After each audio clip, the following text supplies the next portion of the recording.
Hello and welcome to my studio. My name is Sylvain Rochon from homestudiologic.com. If you are struggling mixing your vocals, stick around because I'll show you what I do and it works pretty well.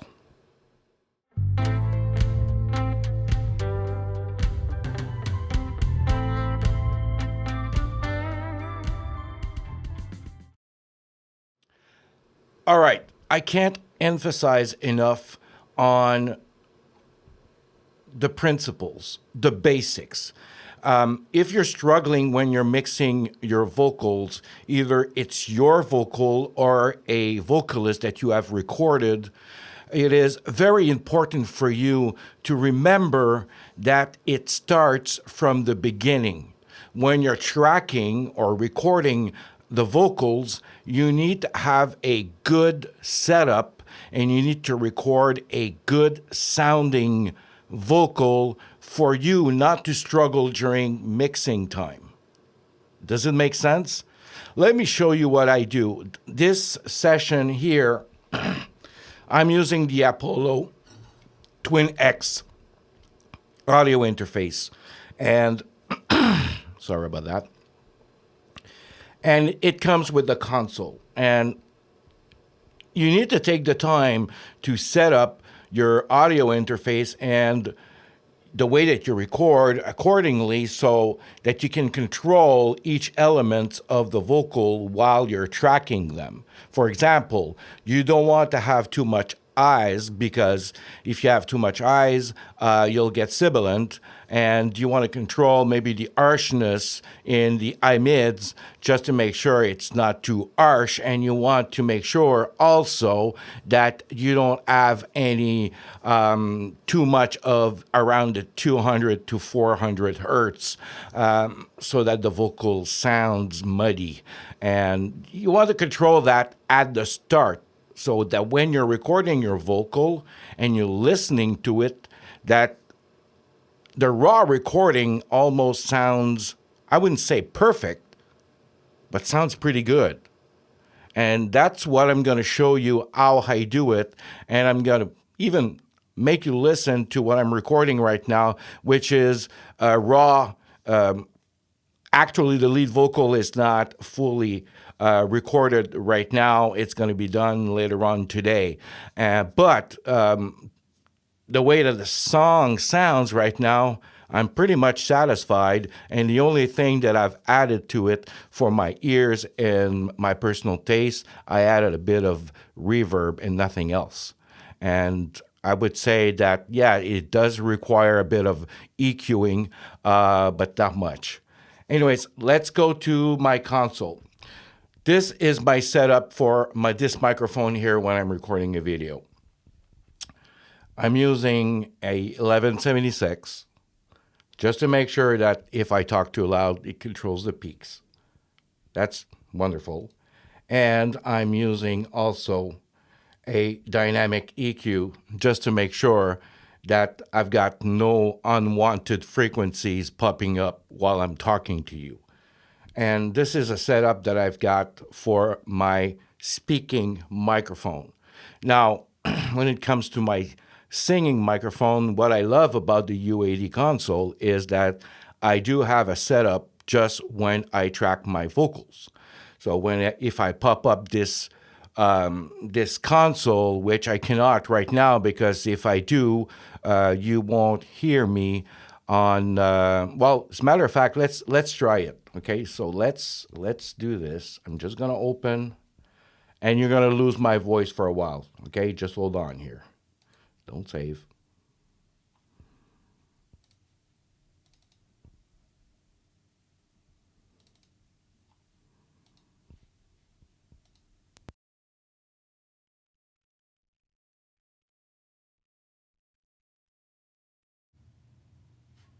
So my microphone is over here, the one that I track my vocals with. You can easily hear what it sounds like from afar because it's hot. Okay, you want to have a very clear setting that you can record your vocals nicely. Now I'm going to go to that microphone. You won't be able to see me but you will definitely hear what I'm hearing in my ears while I'm recording. Just a fact, there's reverb, but the reverb is not copied to the DAW. The DAW receives only the raw track. So I'm just gonna pop up this song here. I'm gonna mute the actual voice. And I'll go here and you can understand what I'm saying. So I'll go to my microphone and I'll sing just the first verse so you can hear what I'm hearing while I'm recording.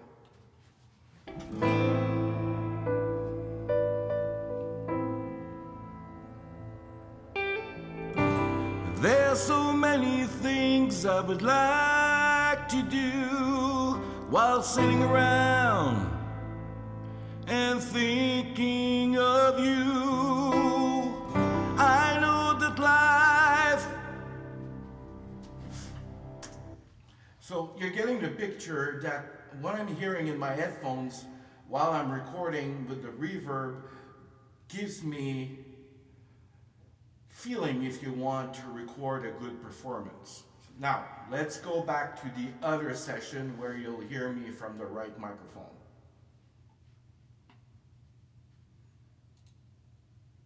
Let's switch it over.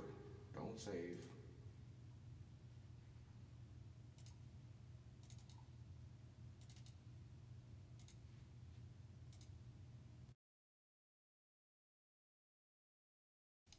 And we are back. So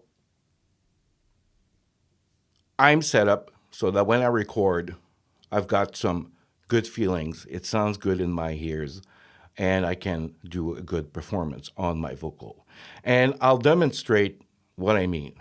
So if you go to my session right here, and I'll go at the end of it because there's a lot happening. I've got a lot of background vocals, and just remember, I even gonna do something here. Like I said, I did introduce some reverb just for my listening pleasure, but I am going to shut it down. Okay, so now what you're gonna be hearing is the raw tracks. And just remember that I've got nothing on this. See? Got nothing. Feel it in my heart, feel it in my soul. Don't want you away. Feel it in my heart, feel it in my soul. I want you to stay.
So another trick that I want to show you, and you might know this, but it's very important. When you're tracking or recording background vocals, always double them. Unless you just want a mono harmony, which sounds beautiful also. But in this case, where I've got multiple harmonies going at the same time, if you look at each harmony, it's double and it's pan left and right. So it really creates, if I go here, it really creates, it widens that stereo, the wideness of your song. I walk a different corner, still I see your face. And do not, and I say do not, just record one track and duplicate it. That doesn't work. The only thing that it does, it actually increases the gain because you've got the same track with the same audio on it doubled. So it doesn't create that stereo effect. You really need to make sure that you record each track separately and that they are sung the same way with the same notes. Very important, because no two tracks sung differently will be the same, ever. It doesn't happen. So that's the reason why you get very nice stereo effect. So that's one thing that I do.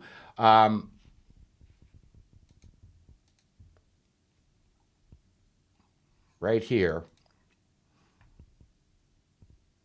if you look at the repeats, I've got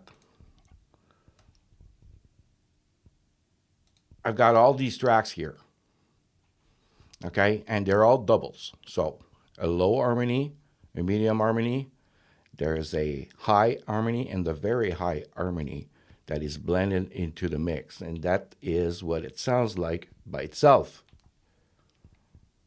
Feel it in my heart, feel it in my soul.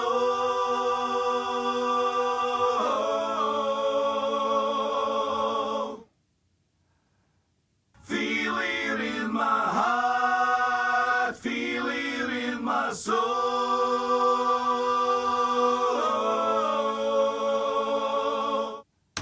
So they are raw, they sound good. Just imagine when I'm going to put them on a stack and I'm going to control that stack and add a compressor just to make sure that they're all glued together, and I'm going to add some EQing just to make sure they sound beautiful in the mix, and maybe add a little bit of saturation and effects like reverb. If I add the reverb on this track and we listen to it again, so let's do, just for the sake of,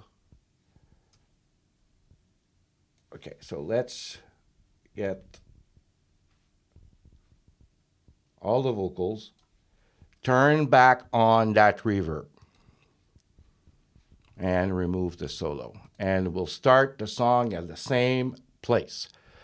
Just listen how raw tracks that are well recorded with just a bit of reverb actually sounds.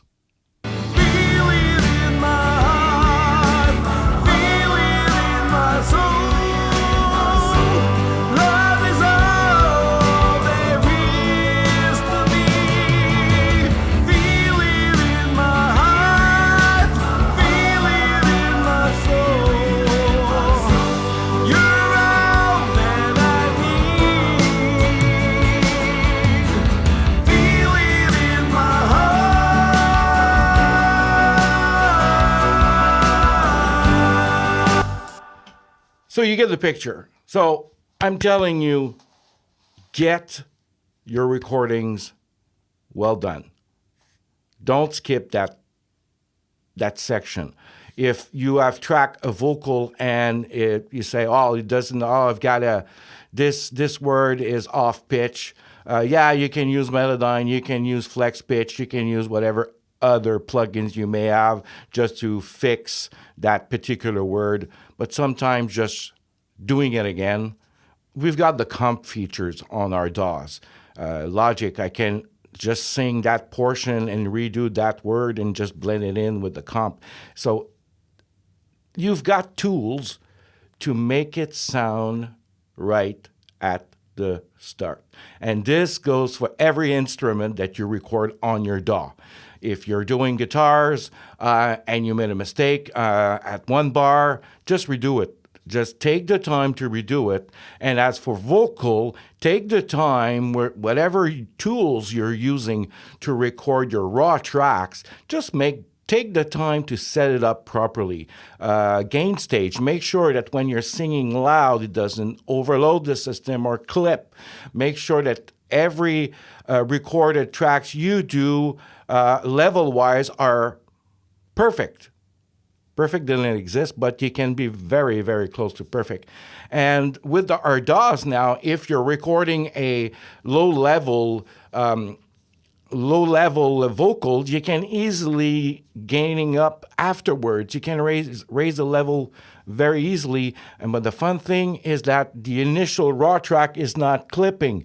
So you're doing yourself a favor if your setup, like mine, permits you to put an EQ on your vocal that it would be transferred to your DAW. Well, do it. If your voice, like my voice, is harsh, is very harsh, and that's why I've got an EQ on it at between 2K and 5K. It's got a very deep slope.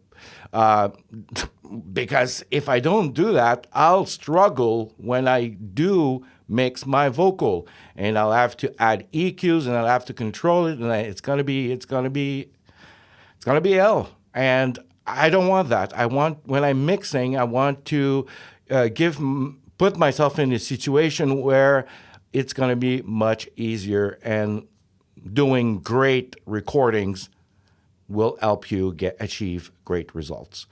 Anyways, if you like content like this, subscribe to my channel. Give me a thumbs up if you did like this video. And I will be posting other videos in future weeks about different topics. Some of them you might like, some of them you might not. And maybe at a certain point, a topic will actually give you we say in French, Eureka mode, mean that, oh my God, I've been doing this for a very long time, and this is the solution. Yeah, maybe I'll give you a solution to a problem you've been having for quite a long time.